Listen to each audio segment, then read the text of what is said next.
أعوذ بالله من الشيطان الرجيم. بسم الله الرحمن الرحيم. السلام علیکم ورحمۃ اللہ وبرکاتہ۔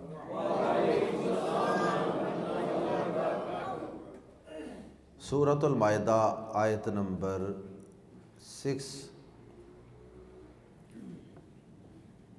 اس کا وضو سے متعلق حصہ ہم پڑھ چکے ہیں،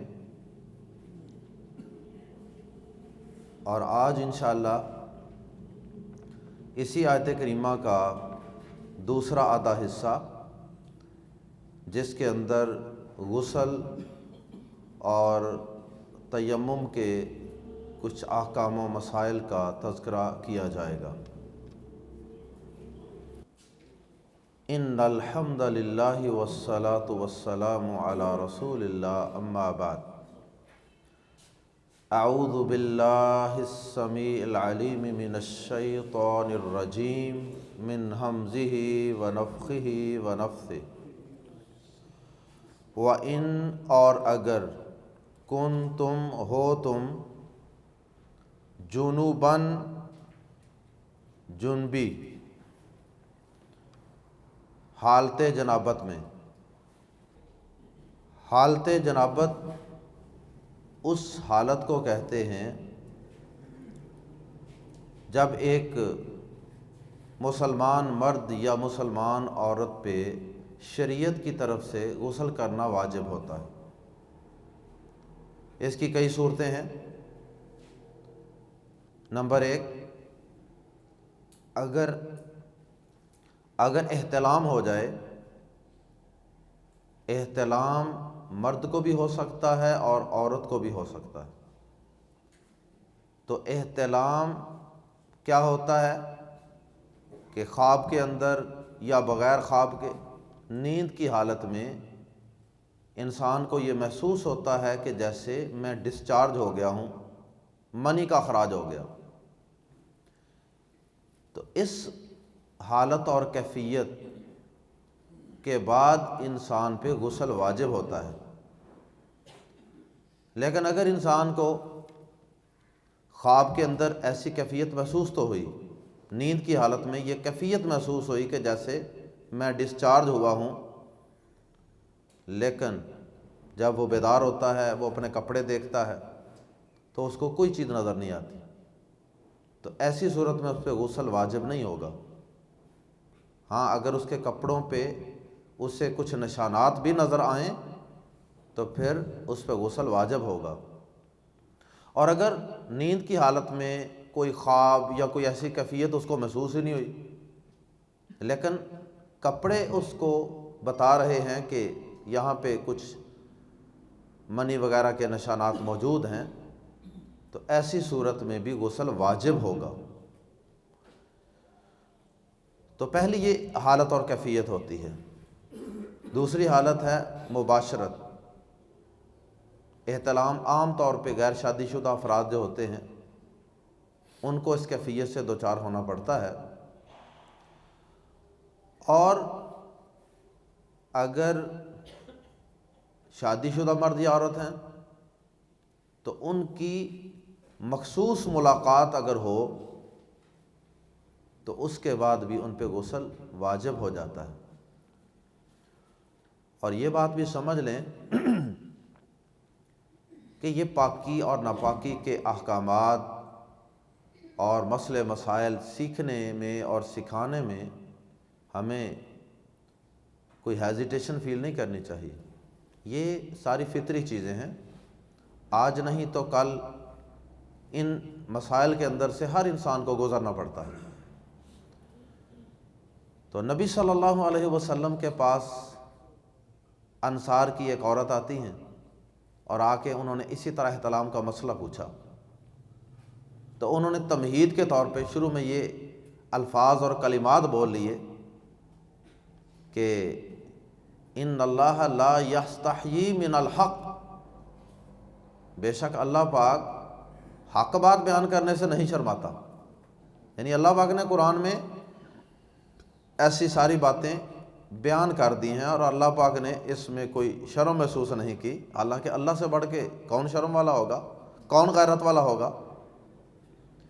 تو اگر یہ چیزیں ہم سیکھیں گے نہیں، اپنے بچوں کو نہیں سکھائیں گے، تو پھر وہ خود بخود جب معاشرے سے یہ باتیں سنیں گے تو پتہ نہیں کس سینس میں سنیں گے اور کیا وہ نتیجہ اخذ کریں گے اور کدھر کو وہ جائیں گے۔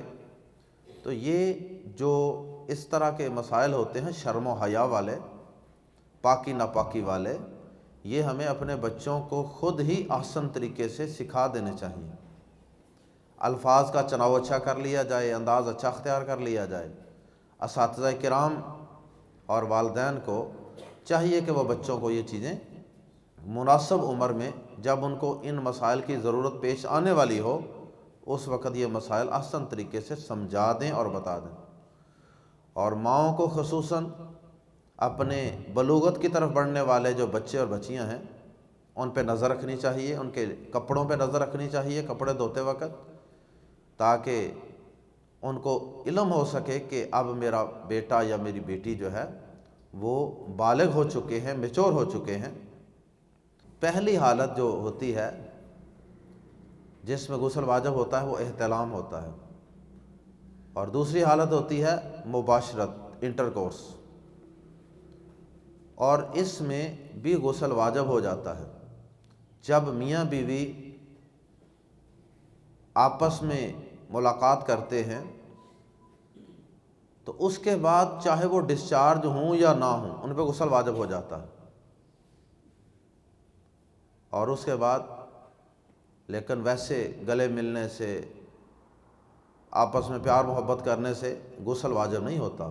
ہاں اگر ایسی حالت میں شہوت کے ساتھ شرمگاہ سے ایک پتلا سا مادہ ہوتا ہے جسے مزی کہتے ہیں، وہ ڈسچارج ہو جاتا ہے، جیسے ہمارے منہ میں اللہ پاک نے یہ لعاب پیدا کیا نا، تھوک، یہ ہم غذا نگلتے ہیں، اس کے لیے اس کے فوائد ہیں، اسی طرح اللہ پاک کی ہر کام کے اندر حکمتیں ہیں۔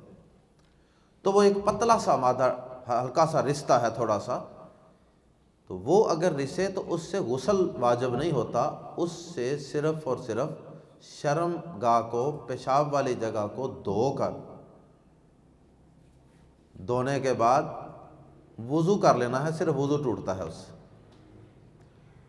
لیکن اگر شہوت وغیرہ نہیں آئی، کوئی ایسا پانی ڈسچارج نہیں ہوا، تو پھر وضو بھی قائم ہے۔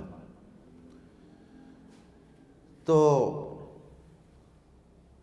غسل جو ہے اس کی بات ہو رہی تھی، دوسری صورت جو ہے وہ مباشرت ہے میاں بیوی کی، اور تیسری جو حالت ہے وہ ہے حیض اور نفاس کی حالت، یہ عورتوں سے متعلق ہے۔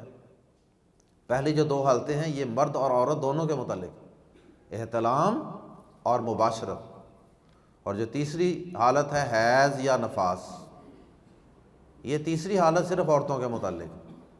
اللہ پاک نے ان کو مہینے میں ایک دفعہ ان کے ایام میں مخصوص آتے ہیں، جس کے اندر ان کو، جن ایام کو پیریڈز بھی کہا جاتا ہے، اس میں مینسز آتے ہیں۔ تو یہ اللہ پاک نے ایک عورت کی فطرت میں یہ چیز رکھ دی ہے، اور حدیث میں آتا ہے نبی صلی اللہ علیہ وسلم نے فرمایا کہ اللہ پاک نے آدم کی بیٹیوں پر اس چیز کو لکھ دیا ہے، یعنی ان کے لیے اس کو لازم کر دیا، فطرت کا حصہ بنا دیا۔ اور یہ جو آگے اولاد کی پیدائش ہوتی ہے، اس کے ساتھ بھی اس کا گہرا تعلق ہے، اس نظام کا، یہ اسی نظام کا بہرحال حصہ ہے۔ تو یہ جو ایام ہوتے ہیں یہ عام طور پہ 5 6 7 دن عورت کے ہوتے ہیں، کم و بیش بھی ہو سکتے ہیں، لیکن ایوریج اتنے دن ہوتے ہیں۔ تو ان دنوں کے اندر عورت کو نماز معاف ہوتی ہے، اور روزہ وغیرہ بھی عورت نے نہیں رکھنا ہوتا۔ لیکن جو روزے ان دنوں میں چھوٹتے ہیں ان کی بعد میں قضا دینی ہوتی ہیں، اور جو نمازیں چھوٹی ہوتی ہیں ان نمازوں کو دوبارہ بعد میں قضا دینے کی، ان کو پڑھنے کی ضرورت نہیں ہے، وہ اللہ نے معاف کر دی ہے عورت کو۔ تو یہ تیسری حالت ہے حیض یا نفاس کی، مینسز کی حالت۔ حیض اس خون کو کہتے ہیں جو منتھلی آتا ہے، بلیڈنگ ہوتی ہے، اور نفاس اس خون کو کہتے ہیں جو بچے کی پیدائش کے بعد، پیدائش کے وقت جو بلیڈنگ ہوتی ہے اور اس کے بعد بھی کتنے دن تک یہ سلسلہ چلتا رہتا ہے، اس کو نفاس کہتے ہیں۔ تو نفاس کی حالت میں بھی حیض والے ہی احکامات ہیں۔ اگر کسی عورت کے مینسز، حیض یا نفاس کا خون نہ رکے، اسے کہتے ہیں استحاضہ، یعنی یہ ایک بیماری ہے، تو پھر ایسی حالت میں عورت کو یہ حکم ہے کہ اگر وہ کسی بیماری کی وجہ سے بلیڈنگ نہیں رک رہی تو پھر وہ اپنے جو نارمل صحت کی حالت میں جتنے دن تھے نا ناپاکی کے، ناپاکی کہہ لیتے ہیں عرف عام میں، بہرحال اس کی وضاحت میں آگے چل کے کرتا ہوں، تو اتنے ایام کے لیے وہ عورت نماز چھوڑے، روزہ چھوڑے، اس کے بعد کے ایام کو وہ بیماری کنسیڈر کرے، اور بیماری کنسیڈر کر کے وہ نماز، روزہ، وضو کر کے پڑھتی رہے، کپڑا وغیرہ اچھی طرح سے باندھ لے، اور اس کے بعد وہ ہر نماز کے لیے تازہ وضو کرے گی عورت، یعنی ایک وضو سے وہ زیادہ نمازیں نہیں پڑھ سکتی، ہر نماز کے لیے اس کو وضو نیا کرنا پڑے گا، لیکن غسل بار بار کرنے کی ہر نماز کے وقت ضرورت نہیں ہے۔ یہ ہمارا جو موضوع ہے وہ یہ چل رہا ہے کہ وضو کے احکامات، غسل کے احکامات، تیمم کے احکامات، اور ساتھ ان کی آسانیاں، شریعت نے اس میں کیا کیا آسانیاں رکھی ہیں، تو آسانیاں بھی ساتھ ساتھ ملاحظہ کرتے چلے جائیں تاکہ آیت کا آخری حصہ بھی سمجھ آتا جائے کہ اللہ تمہیں کسی تنگی اور مشکل میں نہیں ڈالنا چاہتا، یہ تو تمہاری پاکیزگی کے لیے اللہ پاک نے یہ چیزیں رکھی ہیں، لیکن اللہ پاک نے اس کے لیے تمہارے لیے اس میں آسانیاں بھی بہت رکھی ہیں۔ تو اب یہ آسانی ہے، یہ بھی ایک تو عورت کو آسانی مل گئی کہ اس کو اتنے دن کی نماز معاف ہو، اور یہ بھی آسانی مل گئی کہ ان دنوں میں روزہ چھوڑ دے، بعد میں سال کے کسی بھی حصے میں وہ روزے رکھ لے، چاہے سردیوں میں جا کے رکھ لے۔ اور اسی طرح یہ بھی آسانی ہوگی کہ اگر بیماری کی وجہ سے بلیڈنگ ہے تو پھر عورت ہر نماز کے لیے غسل نہیں کرے گی، آسانی کر دی کہ وہ ہر نماز کے لیے وضو کرے گی۔ یہ اس کے تیسری یہ قسم ہو گئی غسل کی۔ چوتھی قسم ہے اسلام قبول کرتے وقت، جب کوئی نان مسلم مسلمان ہوتا ہے تو اس وقت بھی اس نے غسل کرنا ہوتا ہے، غسل کر کے وہ دائرہ اسلام میں داخل ہوگا۔ اور اسی طرح پانچویں قسم ہے جب غسل واجب ہوتا ہے موت، جب آدمی فوت ہو جاتا ہے تو موت کے بعد بھی غسل واجب ہو جاتا، تو وہ غسل، پہلے غسل تو آدمی خود کرتا ہے اور یہ والا غسل پھر دوسروں کے رحم و کرم پہ ہوتا ہے،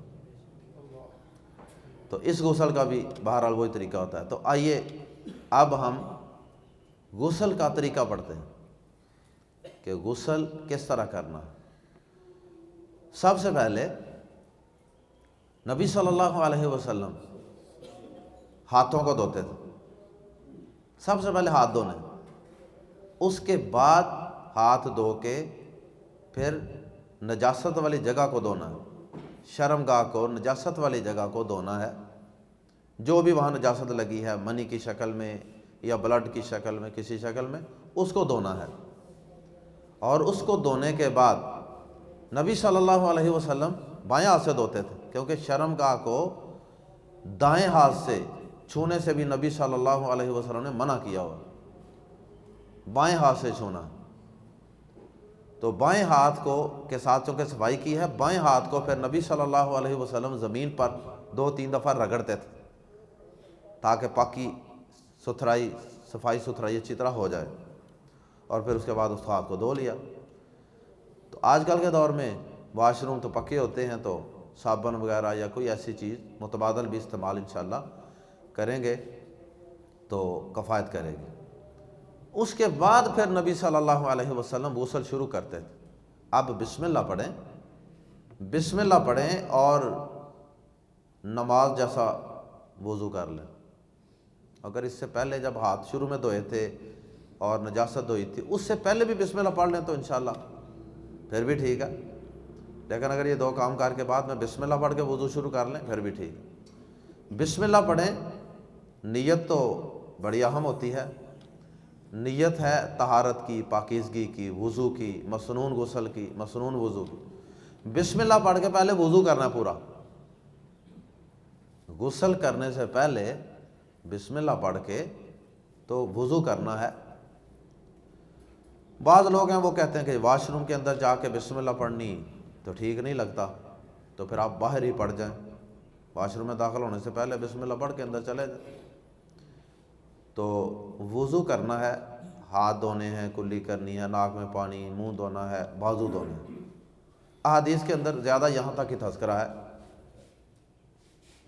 بازو دھونے تک، یعنی جب غسل کے لیے وضو کرنا ہے تو پھر بازو دھونے تک ہی وضو کرنا ہے، یعنی آگے سر کا مسح کرنے کی اور پاؤں دھونے کی ضرورت نہیں ہے، کیونکہ ان کا متبادل آگے ایک اور چیز آ رہی ہے۔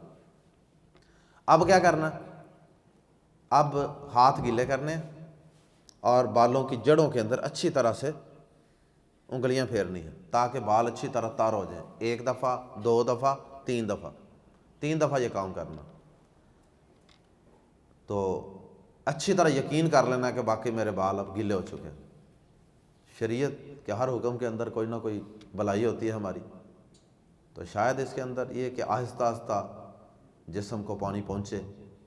اور بعض لوگ جو ہیں وہ جب اس کیفیت سے دوچار ہوتے ہیں غسل کی تو فوراً ہی غسل خانے میں چلے جاتے ہیں، گرم گرم ہوتے ہیں ابھی، تو تھوڑا سا وقفہ ڈال لیں تاکہ کوئی میڈیکلی نقصان نہ ہو۔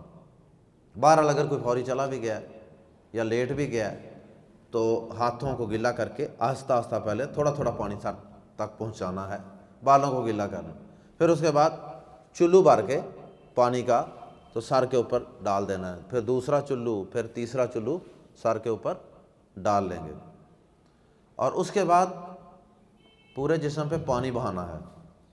دائیں طرف سے نبی صلی اللہ علیہ وسلم پسند کرتے تھے، کنگھی کرنے میں، سرما ڈالنے میں، صفائی ستھرائی میں، ہر چیز میں آپ دائیں طرف سے آغاز کرنا پسند کرتے تھے۔ ہم تو گھڑی بھی اسی لیے دائیں ہاتھ پہ پہنتے ہیں، الحمدللہ، کہ نبی صلی اللہ علیہ وسلم کو دائیں طرف پسند ہے، تو جو کام صرف ایک سائڈ سے کرنا ہے وہ پھر دائیں طرف سے ہم کر لیتے ہیں۔ تو وہ جنہوں نے یہ بنائی ہیں گھڑیاں وہ چونکہ لیفٹ ہینڈڈ ہوتے ہیں نا، اس لیے انہیں تو بایاں ہاتھ پسند ہے۔ بہرحال تو دائیں حصے پر، جسم کے دائیں حصے پہ پہلے پانی بہا دیں، پھر بائیں پہ بہا دیں، پورے جسم پہ بہا لیں، اور آخر میں جہاں پہ غسل کیا وہاں سے ذرا ایک سائڈ پہ ہٹ کے تو پاؤں دھو لیں۔ یہ آپ کا غسل مکمل ہو چکا ہے۔ اب آپ با وضو بھی ہیں اور با غسل بھی ہیں۔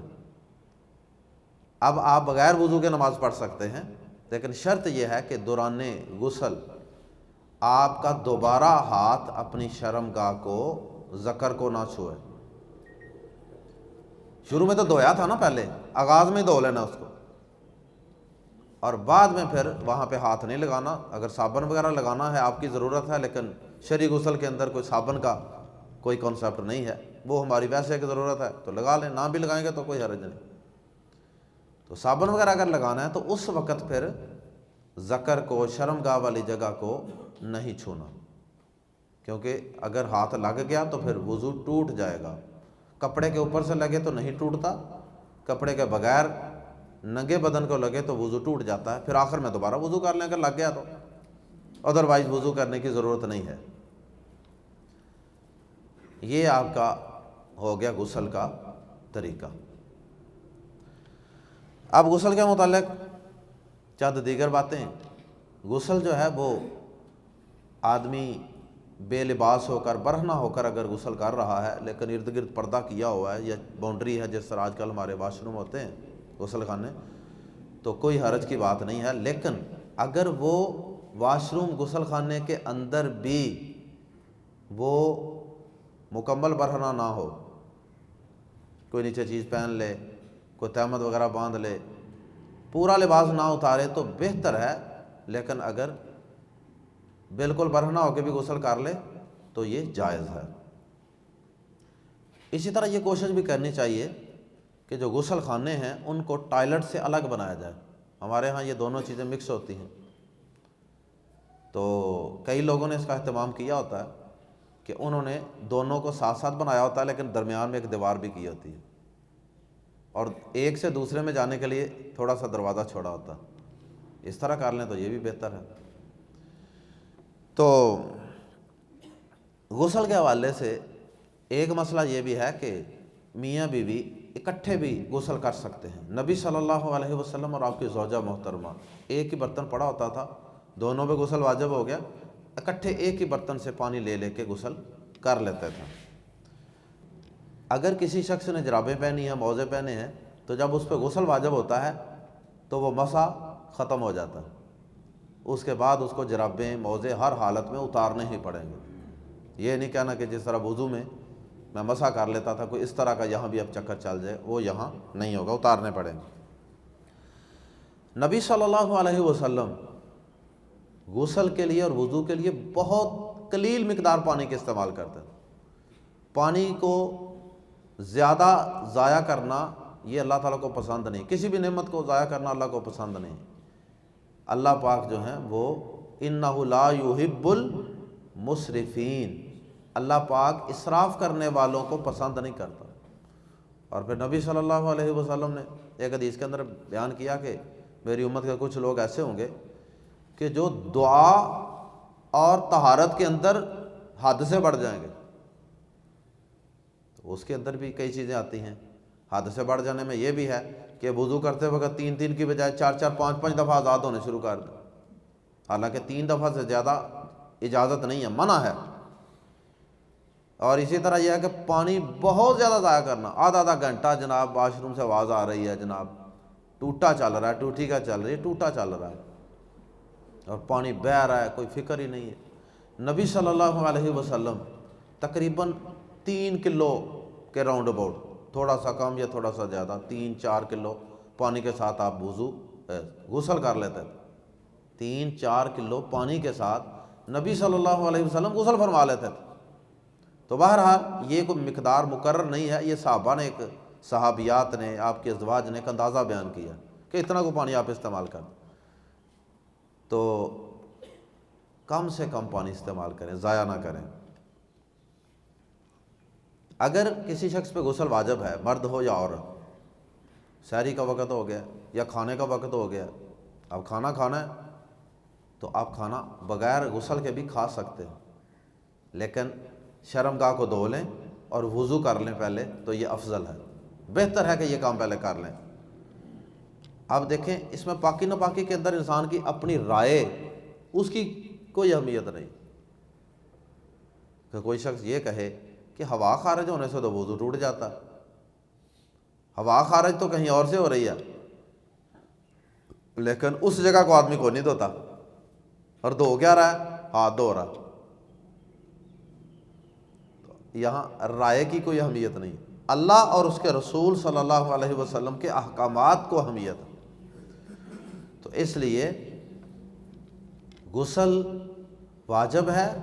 اب غسل تو کیا کوئی نہیں اور وضو کر رہا، تو انسان کی رائے، عقل جو ہے وہ تو یہ کہہ سکتی ہے نا، کسی کا ذاتی فہم تو یہ کہہ سکتا ہے کہ اس پہ تو غسل واجب ہے، اس کو وضو کا کیا فائدہ ہوگا۔ لیکن نبی صلی اللہ علیہ وسلم ایسا کرتے تھے کہ آپ نے اگر غسل نہیں کرنا تو آپ وضو کر کے کھانا کھا لیتے، یا سونا ہے تو پھر بھی وضو کر کے سو جائیں، لیکن اگر یہ بھی نہ کریں تو نیند پھر بھی ہو جائے گی، لیکن افضل ہے۔ اس کے بعد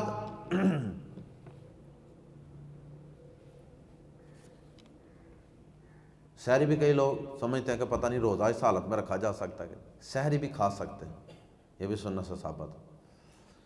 اچھا، اس کے بعد پیشاب سے پہلے یا پیشاب کے بعد کچھ لوگوں کو یہ منی کے قطرے آ جاتے ہیں، سپرم ڈراپس کہہ لیں، یہ آتے ہیں، تو اس سے بھی غسل واجب نہیں ہوتا، اس کی حیثیت بھی وہی مزی والی ہے، یعنی صرف وضو ہوگا۔ اسی طرح کچھ عورتیں جو ہیں ان کو مینسز کے دنوں کے بعد بھی کوئی تھوڑے سے داغ لگتے ہیں، مٹیالے سے رنگ کے، میلے سے رنگ کے، زرد سے رنگ کے، تو صحابیات کہتی ہیں کہ ہم مینسز کے دن گزر جانے کے بعد جب غسل کر لیتی تو پھر ان مٹیالے رنگ کے زرد رنگ کے داغوں کو ہم کوئی اہمیت نہیں دیتے تھے، یعنی ان کی موجودگی میں وضو کر کے روٹین میں نماز جاری رکھیں۔ اچھا، غسل اگر کسی پہ واجب ہو تو اس وقت پھر کیا کر سکتا ہے اور کیا نہیں کر سکتا؟ غسل واجب ہو تو نماز نہیں پڑھ سکتے، غسل واجب ہو بیت اللہ کا طواف نہیں کر سکتے، غسل واجب ہو مسجد میں نہیں داخل ہو سکتے، الا عابری سبیل پڑھ چکے ہم سورۃ النساء میں، سوائے اس کے کہ اگر مسجد کے اندر سے کسی کا راستہ وغیرہ ہے، گزرنا مجبوری ہے کوئی، تو صرف گزرنے کی حد تک ہے، جلدی سے گزر جائے۔ باقی اس کے علاوہ قرآن مجید کی تلاوت، اللہ کا ذکر، یہ تو کر سکتا ہے، ذکر اذکار پہ تو سارے متفق ہیں کہ زبانی ذکر کیا جا سکتا ہے۔ قرآن کی تلاوت کرنے اور خصوصاً قرآن کو چھونے کے متعلق اختلاف ہے،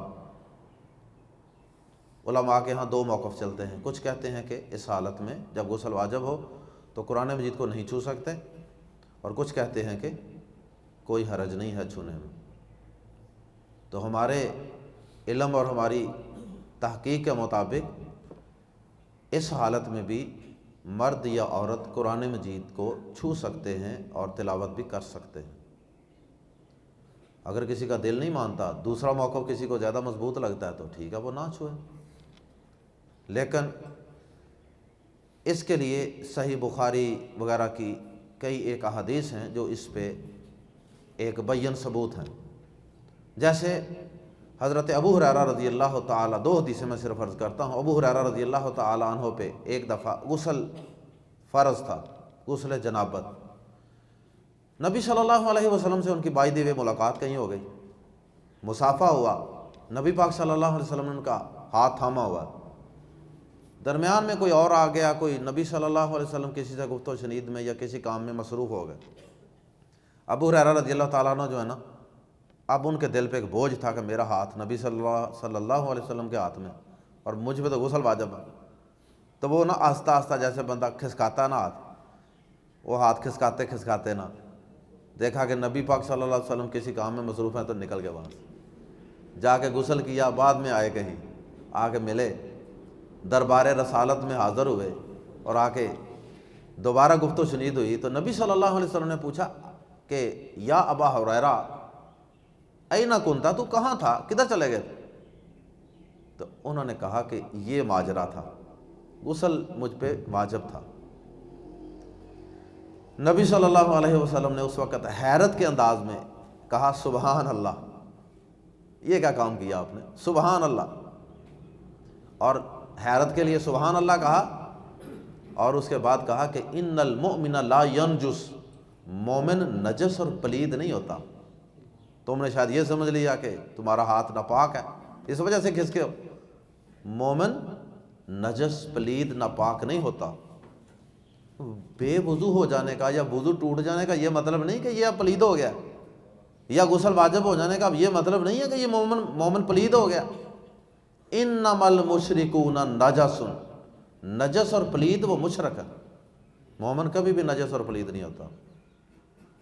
اسی طرح ام المومنین عائشہ صدیقہ رضی اللہ تعالیٰ عنہ، نبی صلی اللہ علیہ وسلم مسجد میں بیٹھے ہیں اور وہ اپنے حجرے میں بیٹھی، تو ساتھ ساتھ ہی تھا نا مسجد اور آپ کا حجرہ شریف، تو نبی پاک صلی اللہ علیہ وسلم نے کہا کہ عائشہ وہ مصلی جائے نماز پکڑاؤ، تو اماں جی نے کہا کہ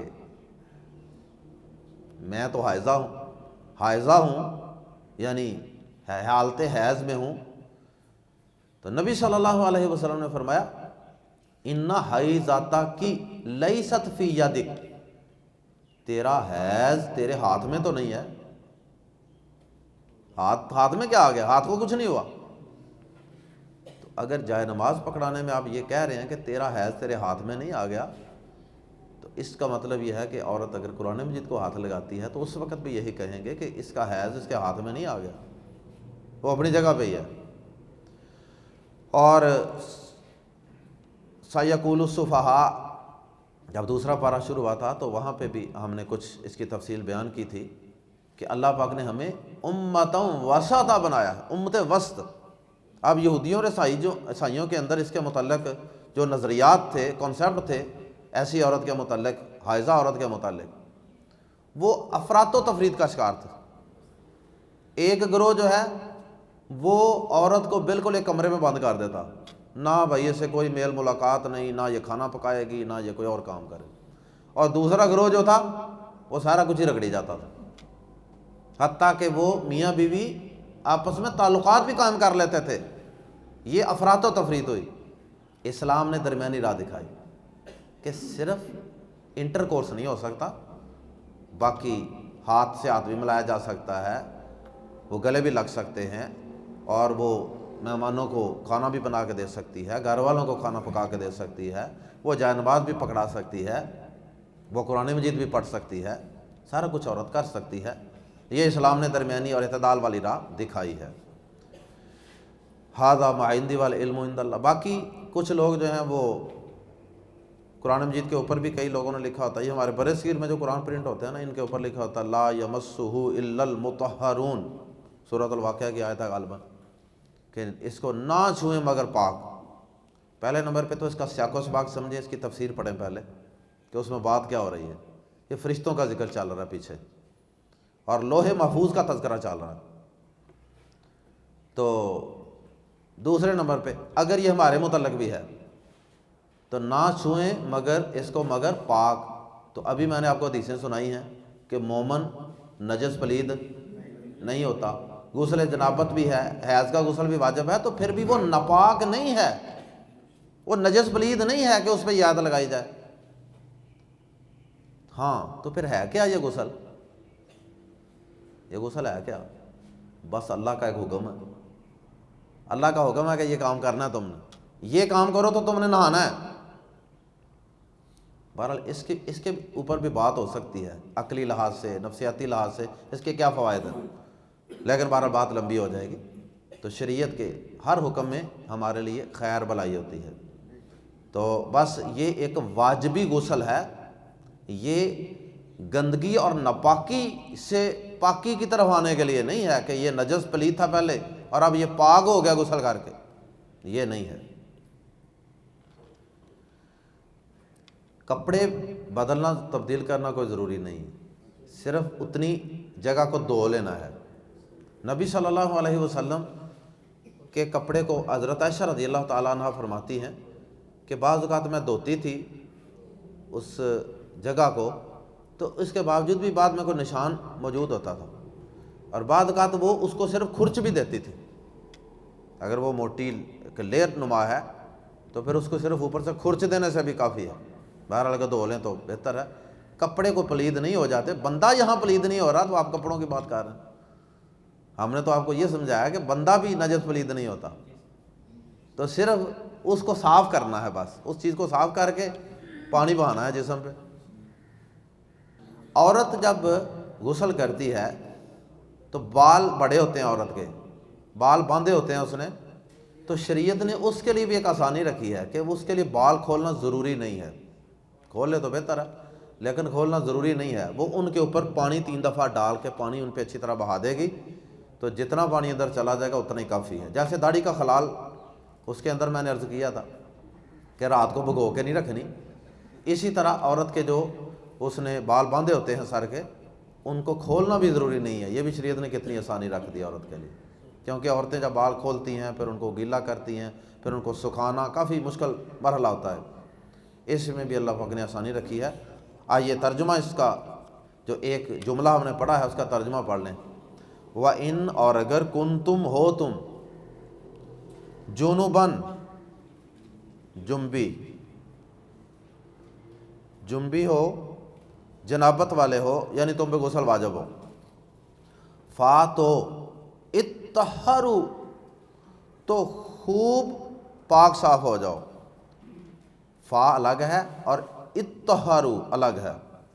اتطہروا جو ہے یہ اصل میں تھا تطہروا، تا تھی پہلے، تطہروا تھا، اور وہ تا اور تو یہ دونوں مل گئے ہیں، ادغام ہو گیا، تو یہ تا غائب ہو گئی ہے۔ بہرحال اصل لفظ یہ تھا تطہروا، فطہروا، تو اس کے اندر یہ جو شد ہے اور وہ جو تا تھی جو حذف ہو گئی ہے یا ادغام ہو گیا اس کا، ان کی وجہ سے اس کے اندر ایک مبالغہ پیدا ہو گیا۔